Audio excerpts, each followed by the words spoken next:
সবাইকে আমন্ত্রণ এনবিএস আন্তর্জাতিক সংবাদে। শুরুতে NBS24.org শিরোনাম। ভারতে হিন্দু মুসলিম দম্পতিরা বিপজ্জনক অবস্থায়। উইঘুর মুসলিম নারীদের জরায়ুতে বিশেষ ডিভাইস বসিয়েছে চীন, দাবি চীনা গবেষক আদ্রিয়ান জেনজেরের।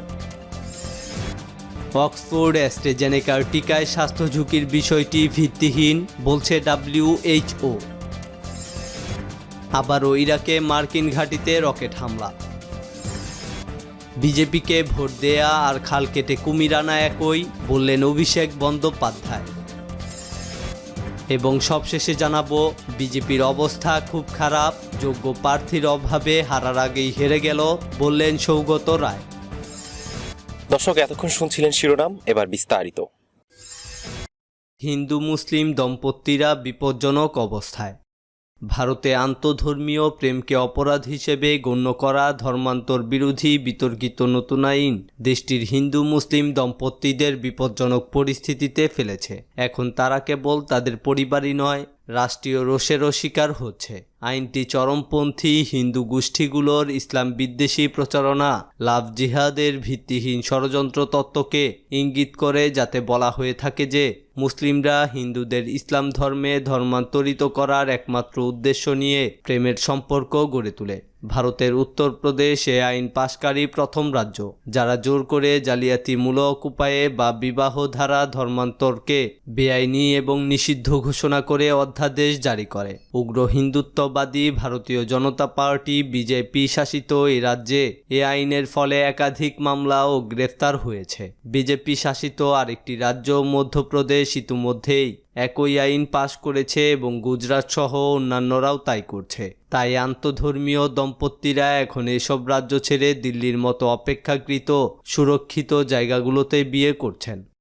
ভিন্ন ধর্মের নারী পুরুষের মধ্যে বিয়ের ঘটনা বিরল। এক সমীক্ষা বলছে এরকম বিয়ের সংখ্যা মোট বিয়ের 2%। তবে কট্টর হিন্দু দলগুলো বেশ কয়েকদিন ধরেই এই লাভ জিহাদ তত্ত্ব ছড়িয়ে বলছে যে মুসলিম পুরুষরা হিন্দু নারীদের ইসলামে ধর্মান্তরিত করার উদ্দেশ্যে প্রেমের ছল দেখিয়ে তাদের বিয়ে করে। এ তত্ত্ব এখন সত্যিকার অর্থেই ভারতের ভিন্ন ধর্মের নারী পুরুষের মধ্যে প্রেমকে চরম হুমকিতে ফেলেছে। দিল্লি বিশ্ববিদ্যালয়ে ইতিহাসের শিক্ষক চারুগুপ্ত, যিনি গবেষণা করে মিথ অব লাভ জিহাদ নামে একটি বই লিখেছেন, তিনি লিখেছেন, যখন কোনো মুসলিম নারী হিন্দু কোনো পুরুষকে বিয়ে করে, তখন হিন্দু এই গোষ্ঠীগুলো তাকে দেখায় প্রেম হিসাবে। যখন তার উল্টোটা ঘটে, তখন সেটা হয়ে যায় প্রতারণা, জবরদস্তি।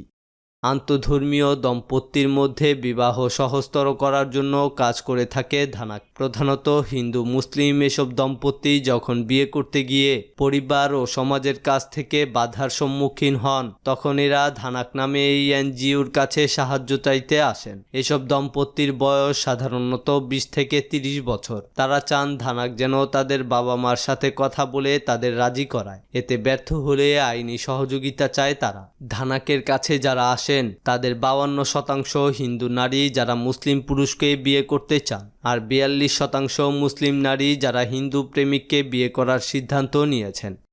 ধানাকের প্রতিষ্ঠাতা আসিফ ইকবাল বলেন, উত্তরপ্রদেশে নতুন ধর্মান্তর বিরোধী আইন পাশ হওয়ার পর থেকেই বিবাহ করতে চাইছেন এমন দম্পতিদের কাছ থেকে অনেক কল আসছে। বিবিসিকে ধানাকের প্রতিষ্ঠাতা আসিফ ইকবাল বলেন, হিন্দু পরিবার বলুন আর মুসলিম পরিবারই বলুন, তারা কেউই চায় না তাদের সন্তানরা অন্য ধর্মের কাউকে বিয়ে করুক। বিয়ে ঠেকাতে পরিবারগুলো যে কোনো পন্থা নিতে প্রস্তুত। তারা এমনকি তাদের নিজেদের মেয়ের দুর্নাম ছড়াতেও পিছপা হয় না, যাতে মেয়ের প্রেমিক পিছিয়ে যায়। তথাকথিত এই লাভ জিহাদ এ ধরনের আন্তঃধর্ম প্রেম আটকানোর আরেক চেষ্টা।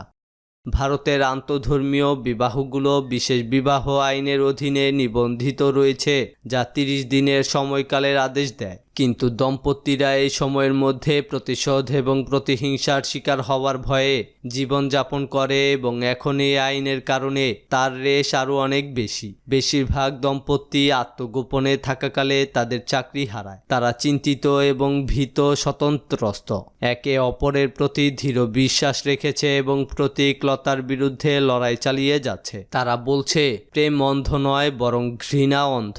এ খবর জানিয়েছে বিবিসি। উইঘুর মুসলিম নারীদের জরায়ুতে বিশেষ ডিভাইস বসিয়েছে চীন। চীনের মুসলিম জনসংখ্যা যাতে বাড়তে না পারে সেজন্য উইঘুর মুসলিম নারীদের জোর করে বন্ধ্যা করে দিচ্ছে দেশটির সরকার। নতুন এক গবেষণায় এই ভয়াবহ তথ্য উঠে এসেছে। চীনা গবেষক আদ্রিয়ান জেনজের লেখা রিপোর্টটি প্রকাশিত হওয়ার পর এই ঘটনার তদন্ত করতে জাতিসংঘের প্রতি আহ্বান জানিয়েছে আন্তর্জাতিক নানা মহল। তবে চীন এই রিপোর্টের দাবিগুলোকে ভিত্তিহীন বলে প্রত্যাখ্যান করেছে। অনেক আগে থেকেই অভিযোগ আছে উইঘুর মুসলিমদের ধরে নিয়ে গিয়ে ডিটেনশন ক্যাম্পে রাখছে চীন। এ নিয়ে বেশ কিছুদিন ধরেই সমালোচনা চলছে। ধারণা করা হয় চীনের প্রায় 10 লাখ উইঘুর ও অন্যান্য জাতির মুসলিমদের ক্যাম্পে বন্দি করে রাখা হয়েছে। ওই ক্যাম্পের ছবি প্রকাশ হওয়ার পর অবশ্য চীন বলেছে নতুন করে শিক্ষা দেওয়ার জন্য তাদের ক্যাম্পে রাখা হয়েছে। কিন্তু গবেষকরা বলছেন নতুন করে শিক্ষা মানে তাদের মন থেকে মুসলিম সংস্কৃতি এবং ধর্মীয় অনুভূতির বিষয়গুলো নষ্ট করে দেওয়া।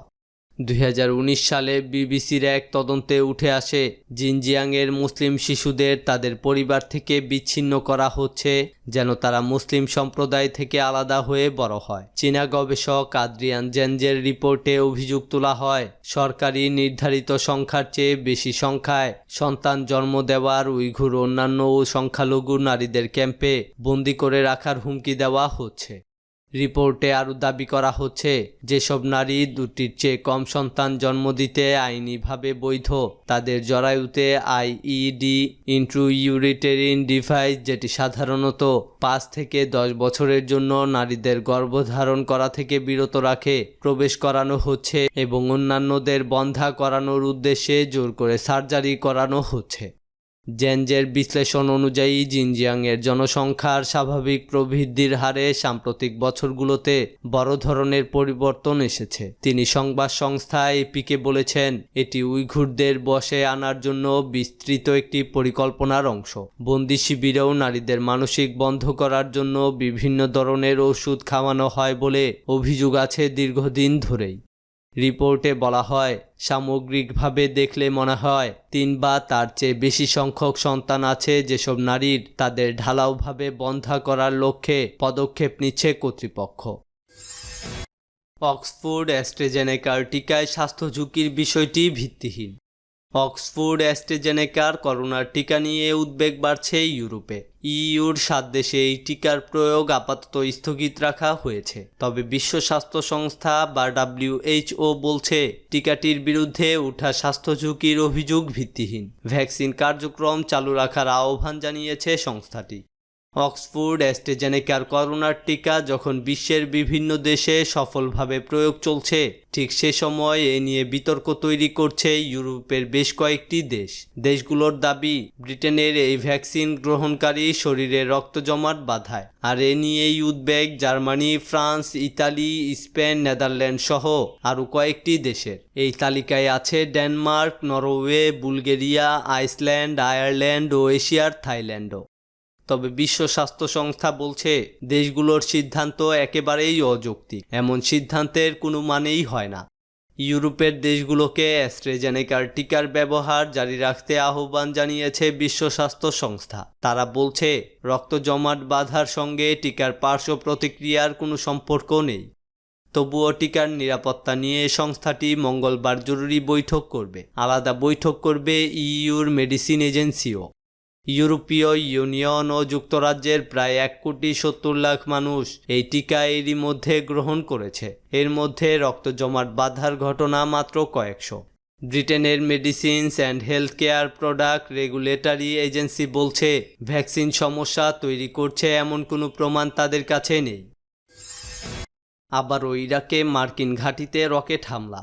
আবারও ইরাকে দখল করা একটি মার্কিন ঘাঁটিতে রকেট হামলা হয়েছে। ইরাকের উত্তরাঞ্চলের আল বালাদ সামরিক ঘাঁটি লক্ষ্য করে অন্তত 7টি রকেট নিক্ষেপ করা হয়, তবে এর 2টি ঘাঁটিতে আঘাত হানে। অন্য 5টি রকেট ঘাঁটির পাশের একটি গ্রামে গিয়ে পড়ে। রকেট হামলায় ঘাঁটির কোনো ক্ষয়ক্ষতির খবর পাওয়া যায়নি। কোনো ব্যক্তি বা গোষ্ঠী এই হামলার দায়িত্ব স্বীকার করেনি। সাম্প্রতিক মাসগুলোতে ইরাকে মার্কিন বাহিনীর অবস্থান লক্ষ্য করে দফায় দফায় রকেটের হামলা হয়ে আসছে। গত ৩রা মার্চ ইরাকের আইন আল আসাদ ঘাঁটিতে এ ধরনের রকেট হামলায় আমেরিকার একজন ঠিকাদার নিহত হন। ইরাক সিরিয়া সীমান্তে স্বেচ্ছাসেবী সংগঠন হাসদার সাবির যোদ্ধাদের উপর বিমান হামলার পর আইন আল আসাদ ঘাঁটিতে রকেট হামলা হয়। এছাড়া বাগদাদের কূটনৈতিক এলাকায় গ্রিন জোনে প্রায় মাঝে মধ্যেই রকেট হামলা হয়ে আসছে। পাশাপাশি ইরাকে মোতায়েন মার্কিন সেনাদের গাড়িবহরে সাম্প্রতিক দিনগুলোতে বহুবার বোমা হামলার ঘটনা ঘটেছে। প্রকৃতপক্ষে ইরানি জনগণের মধ্যে তীব্র মার্কিন বিরোধী অনুভূতি কাজ করছে। ২০২০ সালের জানুয়ারি মাসে ইরাক থেকে মার্কিন সেনা বহিষ্কারের দাবিতে ইরাকি সংসদে একটি প্রস্তাব পাশ করা হলেও মার্কিন সরকার এ পর্যন্ত তাদের সেনা প্রত্যাহার করেনি। বিজেপিকে ভোট দেয়া আর খাল কেটে কুমির আনা একই। সর্বভারতীয় তৃণমূল যুব কংগ্রেসের সভাপতি অভিষেক বন্দ্যোপাধ্যায় এমপি বলেছেন, বিজেপিকে ভোট দেয়া আর খাল কেটে কুমির আনা একই। পশ্চিমবঙ্গে আসন্ন বিধানসভা নির্বাচন উপলক্ষে তিনি সোমবার পশ্চিম মেদিনীপুর জেলার চন্দ্রকোনায় দলীয় এক সমাবেশে বক্তব্য রাখার সময়ে ওই মন্তব্য করেন। অভিষেক বন্দ্যোপাধ্যায় বিজেপিকে টার্গেট করে বলেন, আগামী দিন ভারতবর্ষের দিল্লির বুকের থেকেও বিদায় দেওয়া শুধু সময়ের অপেক্ষা। বাংলার মানুষ সেটা ঠিক করে আগামী দিনে কড়ায় গণ্ডায় জবাব দেবে। আমফান বিপর্যয়ের সময়, লকডাউনের সময় ওদের কারো টিকি খুঁজে পাওয়া যায়নি। এখন এসে বড় বড় ভাওতা দিচ্ছে, এই করব সেই করব, হ্যান কারেঙ্গা ত্যান কারেঙ্গা, কত বড় বড় বুলি। অভিষেক বলেন, ওরা বলছে নির্বাচনে ২০০র বেশি আসনে জয়ী হবে, কিন্তু মেদিনীপুরে ২০০টা বুথ জিততে পারবে তো? মানুষ ভোট দিয়ে দেখেছে বিজেপিকে ভোট দেওয়ার আর খাল কেটে কুমির আনা একই। অভিষেক বন্দ্যোপাধ্যায় বলেন, বিজেপির নেতা নেই, সেজন্য দিল্লি থেকে ঠিক করে দিচ্ছে কে নেতা হবে। ওরা ভেবেছিল তৃণমূলের কিছু লোকজনকে ভাঙিয়ে নিয়ে যাবে, কিন্তু এখন তো প্রার্থী খুঁজে পাচ্ছে না, তাই প্রার্থীদের সবার নাম ঘোষণা করতে পারেনি। আমরা তো আগেই প্রার্থীদের নাম ঘোষণা করেছি, ওদের নেতা না থাকায় এখন এমপিদের প্রার্থী করছে। ২৯৪ আসনে প্রার্থী দিতে হলে লোক চাইতো, কিন্তু তা তো ওদের নেই। আপনারা সজাগ ছিলেন বলেই ওরা বাংলায় দাঙ্গা করতে পারেনি, বাংলাকে অশান্ত করতে পারেনি বলেও অভিষেক বন্দ্যোপাধ্যায় মন্তব্য করেন। উপস্থিত জনতাকে উদ্দেশ্য করে অভিষেক বন্দ্যোপাধ্যায় এমপি তৃণমূল প্রার্থীদের ভোট দিয়ে জয়ী করার আহ্বান জানান। বিজেপির অবস্থা খুব খারাপ, যোগ্য প্রার্থীর অভাবে হারার আগেই হেরে গেল। ভারতের পশ্চিমবঙ্গের ক্ষমতাসীন তৃণমূলের সিনিয়র নেতা ও সংসদ সদস্য অধ্যাপক সৌগত রায় বলেছেন, বিজেপির অবস্থা খুব খারাপ, যোগ্য প্রার্থীর অভাবে হারার আগেই হেরে গেল। রাজ্যে আসন্ন বিধানসভা নির্বাচন উপলক্ষে বিজেপি যে প্রার্থী তালিকা প্রকাশ করেছে, সেই প্রসঙ্গে রোববার অধ্যাপক সৌগত রায় এমপি ওই মন্তব্য করেন। রোববার বিজেপির পক্ষ থেকে যে প্রার্থী তালিকা প্রকাশ করা হয়েছে, তার মধ্যে ৪ জন এমপির নাম থাকায় অধ্যাপক সৌগত রায় বিষয়টি নিয়ে কটাক্ষ করেছেন। রাজ্য বিধানসভা নির্বাচনের জন্য বিজেপির প্রার্থীর তালিকায় অন্যদের পাশাপাশি বিজেপির হুগলির সংসদ সদস্য লকেট চট্টোপাধ্যায়, আসানসোলের সংসদ সদস্য বাবুল সুপ্রিয় এবং কুচবিহারের সংসদ সদস্য নিশীথ প্রামাণিকের নাম রয়েছে। এছাড়াও রাজ্যসভার সংসদ সদস্য স্বপ্ন দাশগুপ্তকে প্রার্থী করেছে বিজেপি।